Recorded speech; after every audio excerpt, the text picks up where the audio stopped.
पश्चिम बंगाल में चुनावी समीकरण अब लगभग सेट हो चुके हैं और अब यह बिल्कुल साफ हो गया है कि ग्रामीण बंगाल की पार्टी कही जाने वाली बीजेपी शहरी इलाकों में, बंगाल के शहरी इलाकों में जोरदार दस्तक देने जा रही है, जो टीएमसी के लिए एक बड़ी खतरे की घंटी है।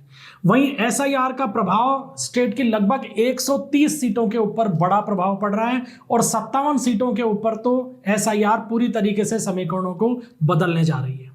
वहीं अगर मुस्लिम वोट बैंक की बात करें तो मुस्लिम वोट बैंक में बिखराव के हालात खड़े हो गए हैं। कांग्रेस और लेफ्ट का अलग अलग चुनाव लड़ना टीएमसी के लिए फायदे की जगह नुकसान का सौदा साबित हो रहा है। वहीं हुमायूं कबीर के खिलाफ जो स्टिंग ऑपरेशन टीएमसी ने जारी किया था, उस स्टिंग ऑपरेशन के ऊपर भारी पड़ रहा है हुमायूं कबीर का वो ऐलान जिसमें उन्होंने बंगाल के अंदर बाबरी मस्जिद बनाने का दावा किया था। कोई पसंद करे या ना करे, लेकिन हुमायूं कबीर से जुड़े हुए लोग और उस इलाके का जो डेमोग्राफी डिवीजन है वो सीधे तौर पर इस दावे के आधार पर हुमायूं कबीर के साथ में जुड़ता हुआ दिखाई दे रहा है। और ऐसे में बिल्कुल साफ हो गया है कि अगर अंतिम दौर के अंदर कोई बड़ा सियासी बखेड़ा टीएमसी की तरफ से खड़ा नहीं किया गया, कोई इमोशनल दाव नहीं खेला गया, तो मुस्लिम इलाकों के अंदर भी टीएमसी को बड़ा सियासी नुकसान उठाना पड़ेगा। तो सबसे पहले बात करेंगे एसआईआर के असर की।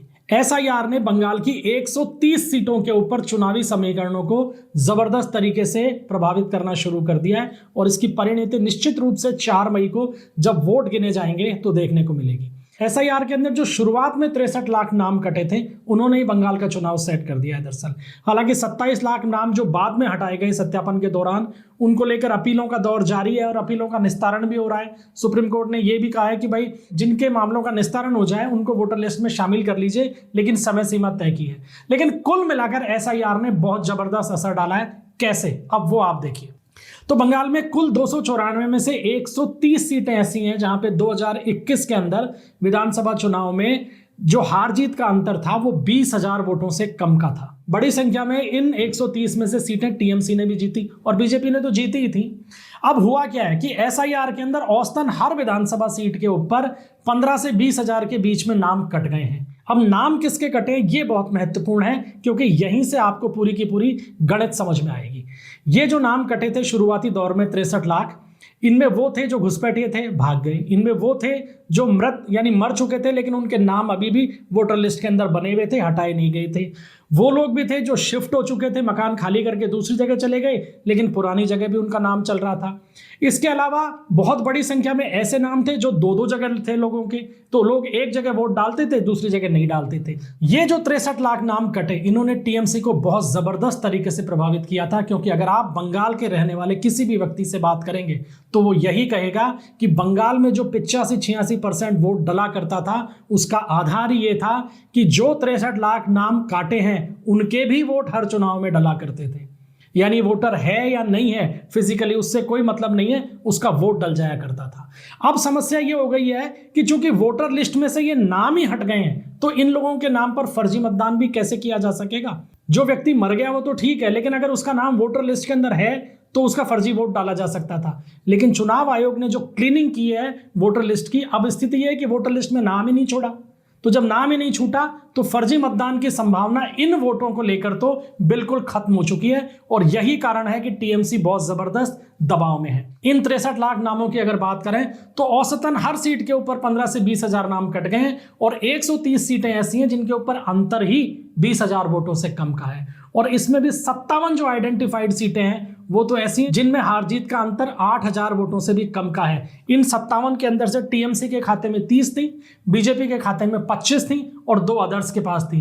लेकिन सवाल यह उठता है कि क्या टीएमसी अपनी 30 सीट बचा पाएगी, क्योंकि बीजेपी अपने खाते की 25 में से तो अधिकांश वो सीट बचाती हुई दिख रही है जो उसने पिछली बार कम मार्जिन से जीती थी। तो ये एक बड़ा असर पश्चिम बंगाल के चुनाव में देखने को मिल रहा है। अब उदाहरण के तौर पर आप देखिए, एक विधानसभा सीट है रानीबंध, टीएमसी ने जीती 3,939 वोटों से।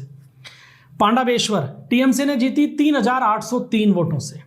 आसनसोल साउथ बीजेपी ने जीते 4,487 वोटों से इस सीट को। इतने कम अंतर से ये सीटें डिसाइड हुई थी, जबकि कई गुना ज्यादा वोट इन सीटों के ऊपर एसआईआर के अंदर कट चुका है। तो लिहाजा ये तो तय हो चुका है कि परिणाम के ऊपर इसका असर दिखाई देगा। टीएमसी को जो वोट मिला था पिछले चुनाव में वो 48.5% वोट था, बीजेपी को 38.4% वोट था, सीपीआईएम को 4.8% वोट मिला था और कांग्रेस को लगभग 3% वोट मिला था। कांग्रेस और सीपीआईएम ने मिलकर चुनाव लड़ा था। अब टीएमसी का जो 48.5% वोट था उसके काउंटर में अब लगभग 10 से 12% वोट पश्चिम बंगाल की वोटर लिस्ट से हट चुका है। अब ये तो आप कम से कम मान लीजिए कि बंगाल के अंदर जो चुनाव लड़े जा रहे हैं पिछले 15 साल के अंदर, वहां अगर किसी पार्टी के पास में फेक पोलिंग करने की क्षमता थी तो वो टीएमसी के पास ही थी और किसी के पास नहीं थी। इतने बड़े पैमाने पर जब अब नाम कटे हैं तो जो 10% वोटों का अंतर बीजेपी और टीएमसी के बीच में था वो आप ये मान लीजिए कि 5% रह गया है घट के। केवल 5% कवर होना है और वो कवर होता हुआ दिख रहा है। कैसे दिख रहा है वो हम आपको आगे बताएंगे। अब अगर क्षेत्रवार समीकरणों की बात कर लें, पश्चिम बंगाल के अंदर अब क्या हालात बनते जा रहे हैं, तो अगर क्षेत्रवार समीकरणों की हम बात करें तो जो उत्तर बंगाल का एरिया है जिसमें कूच बिहार, जलपाईगुड़ी और अलीपुरद्वार के इलाके शामिल हैं, इनमें बीजेपी बेहद मजबूत है। हालांकि कई सीटों के ऊपर करीबी मुकाबला है लेकिन कुल मिलाकर बीजेपी मजबूत है। दक्षिण बंगाल का जो एरिया है, हावड़ा, हुगली, नादिया, उत्तर 24 परगना, जहां बीजेपी का सफाया हो गया था पिछले विधानसभा चुनाव में, यहां टीएमसी का दबदबा अभी भी कायम है लेकिन बहुत बड़ी सीटों के ऊपर यहां पे यानी बहुत बड़ी संख्या में सीटें ऐसी हैं जिनमें बीजेपी और टीएमसी के बीच में जबरदस्त टक्कर देखने को मिल रही है और निश्चित रूप से बीजेपी इनमें से काफी सीटें इस चुनाव के अंदर जीतने जा रही है। इसके अलावा जो जंगल महल क्षेत्र का इलाका आ जाता है जिसमें पुरुलिया, बांकुड़ा, झारग्राम का एरिया है, उसके अंदर भी बीजेपी अच्छा प्रदर्शन करेगी। कोलकाता रीजन की जो सबसे महत्वपूर्ण बात है, 2021 में बीजेपी का सफाया हो गया था इस कोलकाता रीजन के अंदर, लेकिन इस बार ये माना जा रहा है कि 2026 के चुनाव में बीजेपी टीएमसी को बहुत जबरदस्त तरीके से चौंकाने जा रही है और इसीलिए हम कह रहे हैं कि ग्रामीण बंगाल की जो पार्टी मानी जा रही थी बीजेपी 2021 तक, वो 2026 के अंदर शहरी इलाकों में बंगाल के बहुत अच्छी घुसपैठ करने जा रही है और इसका परिणाम भी नतीजों में दिखाई देगा। तो दोस्तों ये बात तो थी एसआईआर से जुड़ी हुई कि एसआईआर का अब क्या इंपैक्ट धरातल पर दिखाई देने लगा है जबकि पहले फेज का मतदान होने में कुछ ही दिन का समय बाकी रहा है। अब दूसरी चीज हम आपको बताते हैं कि अभी तक ये लग रहा था कि मुस्लिम वोटर्स जो हैं वो टीएमसी के साथ में बिल्कुल एकजुट होकर जाते दिख रहे हैं, लेकिन ये कहानी केवल उन्हीं सीटों पर है जहां मुस्लिम वोटर्स की संख्या 25% से कम है। जहां मुस्लिम वोटर्स बहुतायत में है यानी बिल्कुल सीट को जीतने की स्थिति के अंदर है अपने दम पर, वहां बड़ी रोचक गणित देखने को मिल रही है। और कैसे 2021 का विधानसभा चुनाव कांग्रेस और लेफ्ट ने लड़ा था मिलकर टीएमसी के सामने। अगर उस चुनाव के अंदर हम देखें तो सफाया हो गया था लेफ्ट और टीएमसी का, कोई सीट नहीं मिली थी, एक सीट अन्य के खाते में आई थी लेकिन कांग्रेस और लेफ्ट का खाता 0 पे था। लेकिन इस बार ऐसा नहीं होगा। क्यों नहीं होगा? क्योंकि मुस्लिम क्षेत्र जो हैं वहां पे कांग्रेस वापस से बाउंस बैक करती हुई दिख रही है, खास तौर पर मुर्शिदाबाद जिले में। आज मुर्शिदाबाद जिले की ही बात करेंगे, उसके अलावा जो दूसरे जिले हैं उनके बारे में कल चर्चा करेंगे। देखिए मुर्शिदाबाद जिला जो है उसके अंदर 22 विधानसभा सीट है। पिछले विधानसभा चुनाव में टीएमसी ने स्वीप किया था और मुर्शिदाबाद जो संसदीय सीट है उसके अंदर कुल 7 विधानसभा की सीटें आती हैं जिनमें भी टीएमसी ने स्वीप की थी, 6 सीट जीती थी और 1 बीजेपी के पास में आई थी। अब बात कर लेते हैं पहले मुर्शिदाबाद संसदीय सीट की। इस संसदीय सीट के अंदर जो वोटर्स का गणित है 69% यानी लगभग 70% मुस्लिम मतदाता हैं, 10% दलित हैं। तो आप समझ सकते हैं कि मुस्लिम मतदाता कितने जबरदस्त तरीके से डोमिनेट करते हैं इस सीट को। 2021 में जो विधानसभा चुनाव हुए उसमें बीजेपी ने सिर्फ मुर्शिदाबाद शहर की सीट जीती थी, लगभग 2500 वोटों के अंतर से टीएमसी को हराया था और बाकी 6 सीटें जो है वो टीएमसी के खाते में चली गई थी। इस 7 सीटों के ऊपर जो टीएमसी का वोट शेयर था वो लगभग 54% था। इसको ध्यान से सुनिएगा, टीएमसी का वोट शेयर इन 7 सीटों के ऊपर करीब 54% था, बीजेपी का 18.9% था, सीपीएम का 12% था और कांग्रेस का 11% था।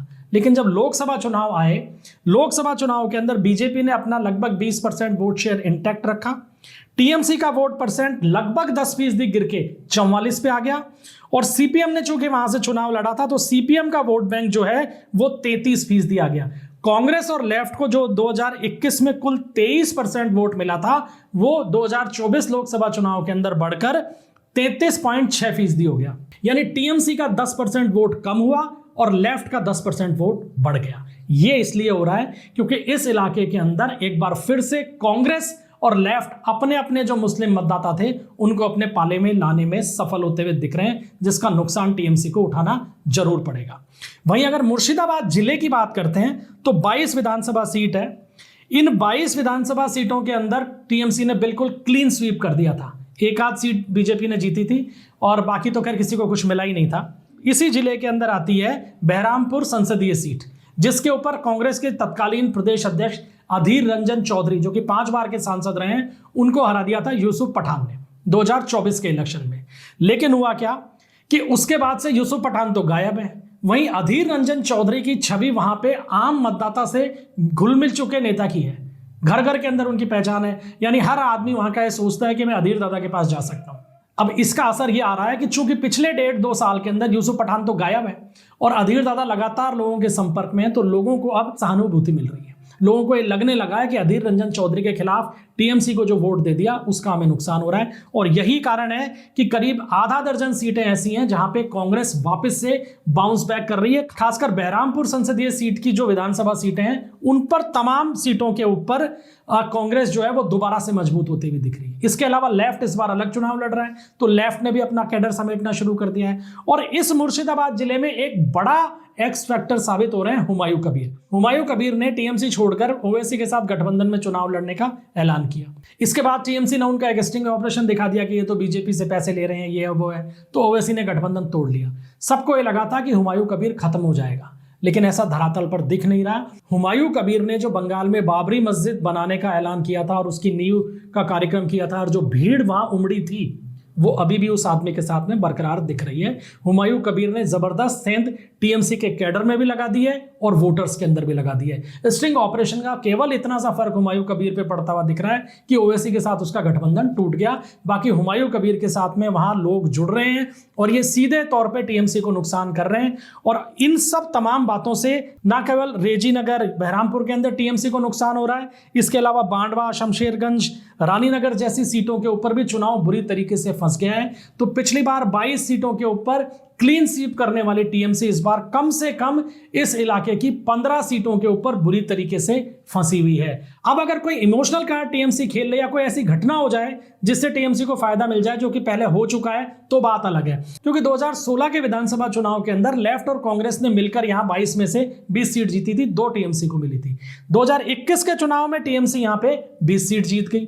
अब 20 सीटें इस बार टीएमसी के खाते में नहीं आने वाली है, बड़ा डेंट यहां पड़ने वाला है। कितना डेंट पड़ेगा ये निर्भर इस बात पे करेगा कि कांग्रेस और हुमायूं कबीर जो है वो अपनी अपनी मजबूती वाली सीटों के ऊपर कितना दम के साथ में वोट अपने पक्ष में डलवा लेते हैं। तो ये पूरी की पूरी कहानी है मुर्शिदाबाद जिले की, जहां की 22 सीटों के ऊपर इस बार टीएमसी को बड़ा डेंट लग रहा है। तो टीएमसी को जो ये लग रहा था कि कांग्रेस और लेफ्ट का गठबंधन टूट गया है, ओवैसी और हुमायूं कबीर का गठबंधन टूट गया है, अब मुस्लिम मतदाता हमारी तरफ आराम से आ जाएंगे, वो इस बार होता हुआ दिख नहीं रहा है। क्योंकि मुस्लिमों को ये पता है कि इन सीटों के ऊपर बीजेपी से तो कोई उम्मीद ही नहीं है, बीजेपी का वोट ही नहीं है, जो भी जीतेगा वो मुस्लिम उम्मीदवार जीतेगा। लिहाजा उन्होंने टीएमसी का विकल्प देखना शुरू कर दिया है। अब इसे टीएमसी कैसे रोकेगी ये देखना बड़ा रोचक होगा।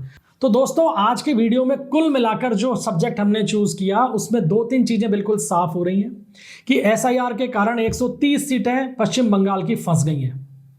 57 सीटों के ऊपर टीएमसी को सीधे तौर पर नुकसान होता दिख रहा है। जिस मुस्लिम इलाके के अंदर टीएमसी डोमिनेंसी की बात करती है, वहां हुमायूं कबीर अकेले भी नुकसान पहुंचा रहे हैं उनको, और कांग्रेस और लेफ्ट के अलग अलग चुनाव लड़ने के कारण भी उसे नुकसान हो रहा है, और ये नुकसान सीटों में भी कन्वर्ट होता हुआ दिखाई दे रहा है। टीएमसी इसको कैसे रोकेगी ये देखने वाली बात होगी, क्योंकि अभी तक रुकता हुआ ये नुकसान दिखाई नहीं दे रहा है।